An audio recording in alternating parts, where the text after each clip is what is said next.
Hello, welcome back. Got some research done. Construction's finished. Well, for now, we're on 6. I'm going to start making lanterns. We've got 5 mages doing lanterns every turn at the moment, and I'm still making hammers to give to them all.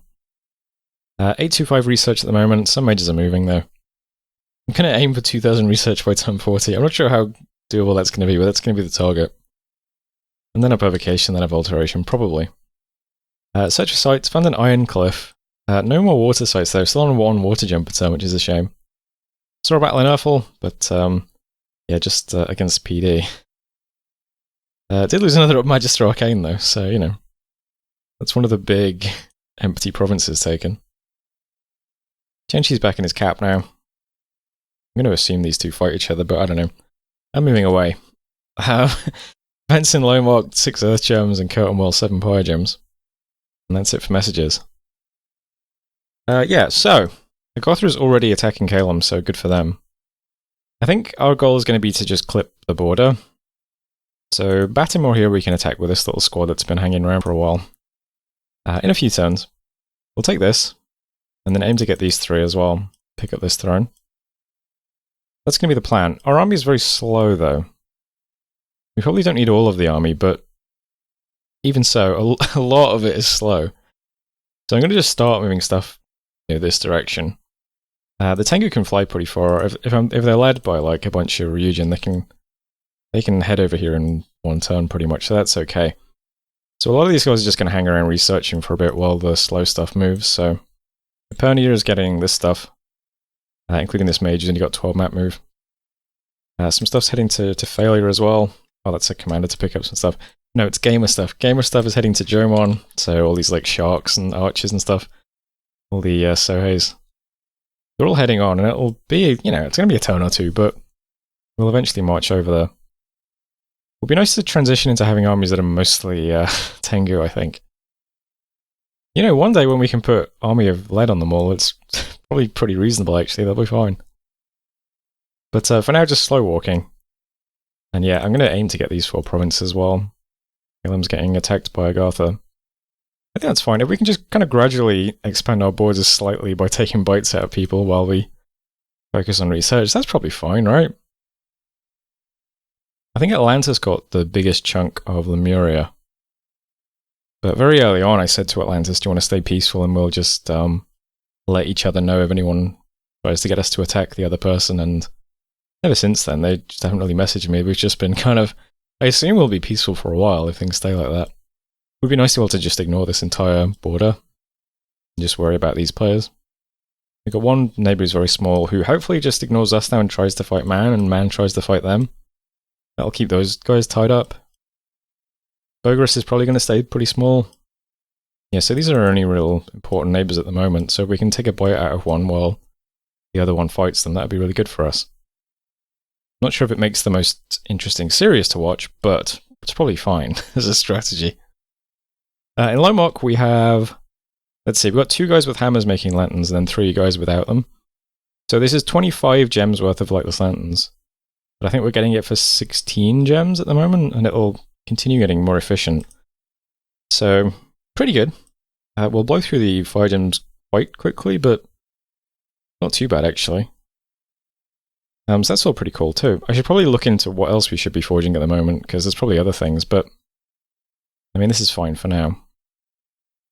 Still haven't found anybody who can forge Moonvine bracelets.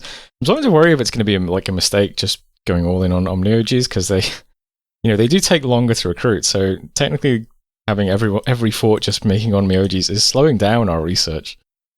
Because I could be getting a Shijunja every turn if I wanted to just focus on research. But it would be nice to be able to forge a Moonvine bracelet and then get up Mother Oak, because we can turn all those nature gems into more Tengus then, which seems good. So, I don't know, maybe I should have just summoned a Kitsune, or Kitsune. Maybe that would have been wiser. I don't know, but we're all in at the moment, so we've got 3 more Omiyojis going to arrive next turn, I believe. Yeah, there's 1, there's 2, there's 3, so fingers crossed one of those guys is N2. Worst case scenario, well, it would only be 30 nature gems to empower one of these guys, actually, wouldn't it? One of the ones that has N1 already. So, like, wanted to... You came with 3 picks? No. Oh, anyway, yeah, it'd be 30 nature gems. That wouldn't be too bad either. Just empower someone, I suppose. Do you know what? As a preemptive, let's move that guy over to the steel oven just in case we do that one day. Yeah, but hopefully we get a Moonvine bracelet forger next turn. That would be nice. Otherwise, not much else happening. This big red arrow is a site searcher. This is my god moving over to Ophalef to site search here, which then also pushes Dominion a bit in this region for us. And that, I think, is it for this turn. I'm really hoping that Tianqi just fights Man now, and Man continues fighting Tianqi, and we just kind of get to ignore them. And we just keep our few gains. That would be nice. I can imagine they'll send some raiders into Green Harbor to take that back next turn. But that's not a huge deal, I suppose. Whatever, this is fine. We're up to 2k income.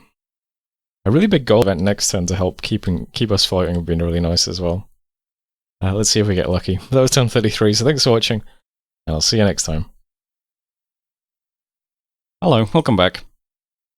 Some more research and evocation done. We'll hit Falling Frost next turn. Still on 835, lots of mages walking this turn, but we gave out some lanterns, so that's nice. I also realised we've got a lot of mages standing around in provinces that haven't been searched yet for their respective paths, so doing quite a bit of manual site searching this turn as well. Voice of Tiamat found some mineral fingers underwater.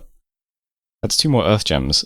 This is a nice milestone because we now make 11 earth gems per turn, and it only costs us 10 to make a hammer. So we can now just make dwarven hammers every turn without actually running out of earth gems. So that's kind of cool. Speaking of searching for sites, didn't find any in Famlegia.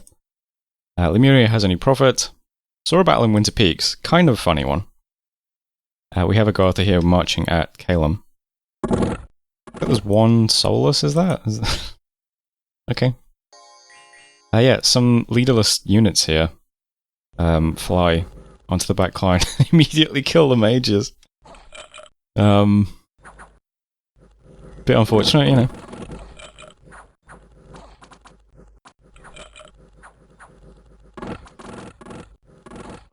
So this is a reasonably large army.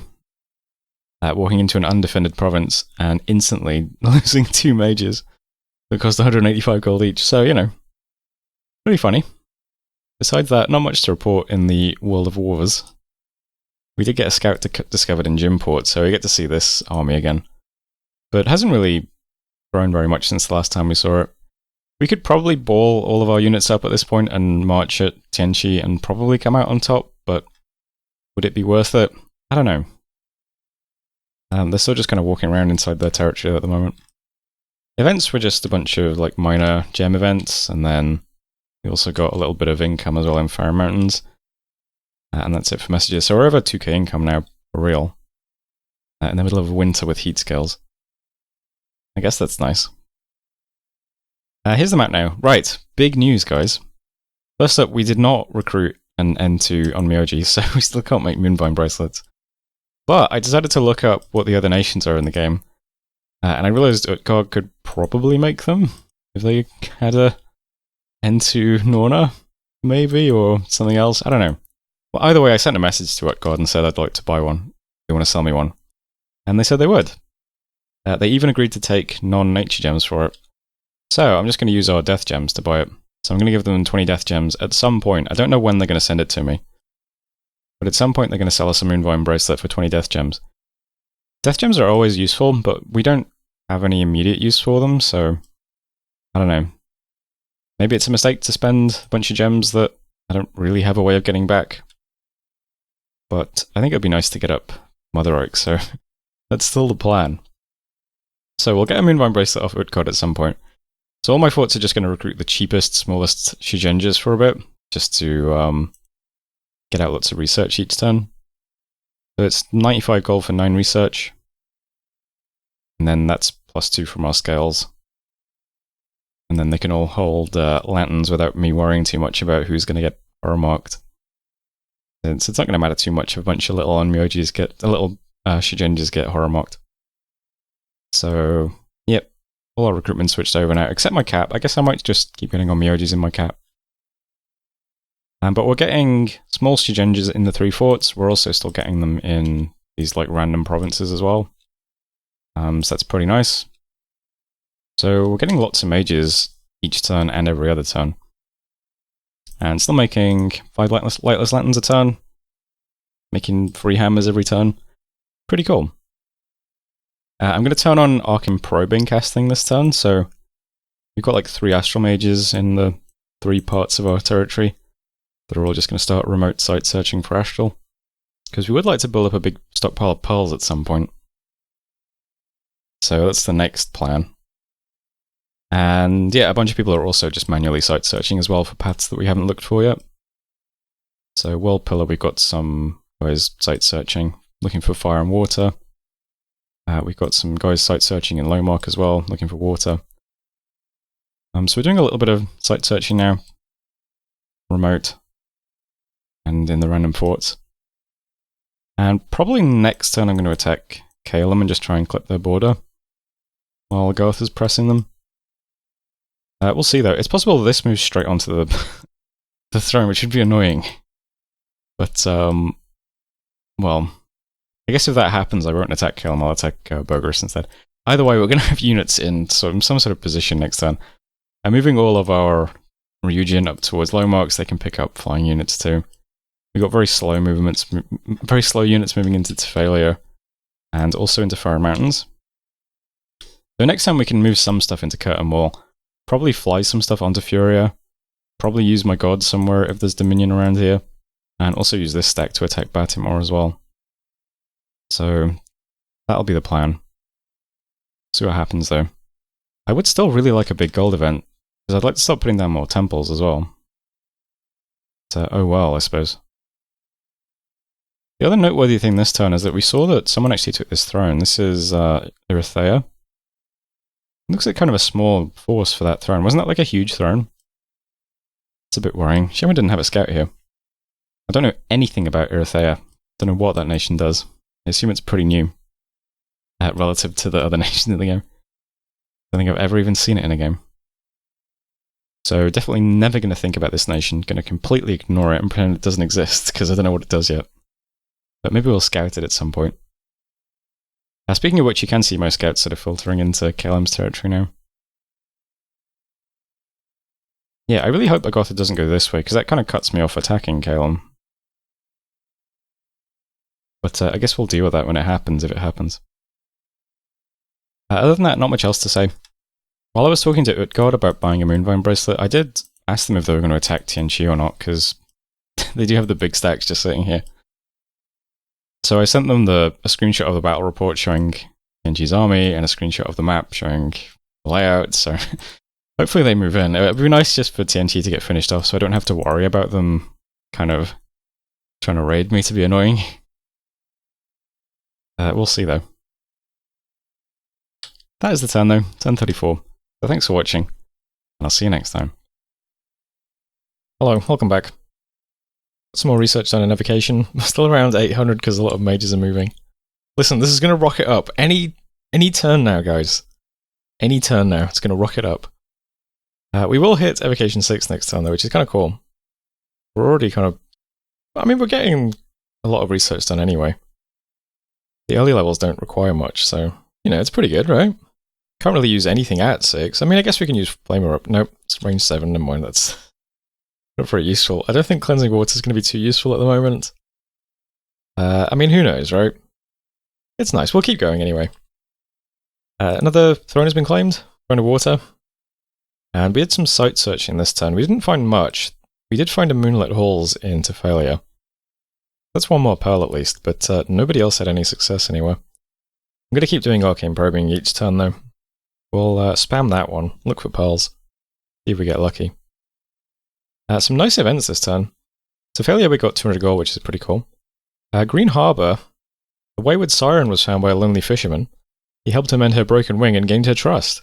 Being a man of faith, he converted her, and she's now willing to serve a quality gift at phenomenal price. So we got a free siren, which I think is a seducer, so maybe we can use that. And Curtain Wall, 2,000 gold, and a miraculous cure-all elixir. A few gems too. Cure-all elixir is pretty cool. cures diseases for you. It's very expensive to forge usually as well, so nice one to get for free. Discovered, well, some of our scouts were discovered, unfortunately. And we started starving in Ferren Mountains, which is surprising since it's a forest. But yeah, we got some hungry boys here. Bit of a shame. Although if any of these guys starve so much that they pick up a disease, fortunately, you know, we can cure that. Curtain Wall is where they're moving to next, and there's a White Man Hill here, which gives you a bunch of supplies, so 314, using 211, so they should be fine in Curtain Wall at least, but yeah, surprised we had supply issues already. Anyway, that's it for messages, and here's the map now. So interestingly, the group of Kalian units inside Furia has not moved yet, and there are a bunch of ice-tipped weapon dudes in here. Gonna make a mockery of my Ethereal Bless, unfortunately. But yeah, Agartha seems to be rolling them pretty well. They're down to here now. They're probably going to take this fort if I had to guess. They've got it surrounded and there's a big fat stack on it, so yeah. I'm going to aim to get these 4 provinces off Calum, and then if we're lucky we'll pick up Dragon Point and their cap too, but well, we'll see how it goes. First up, first turn in the war. This I'm still just ignoring. Looks like these guys are just setting in Gemport, so, you know, hopefully there's just some conflict here, and maybe Utgard moves in soon. I don't know. But it seems like we can ignore this for now.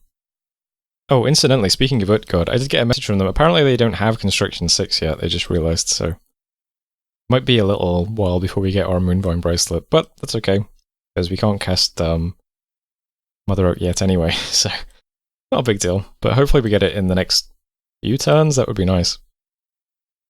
Anyway, that's the miscellaneous stuff. Main stuff is moving into Kalian's territory. So, down here we have these guys. There are only 5 Sacreds, with 2 Samurai dudes and a bunch of Ronin.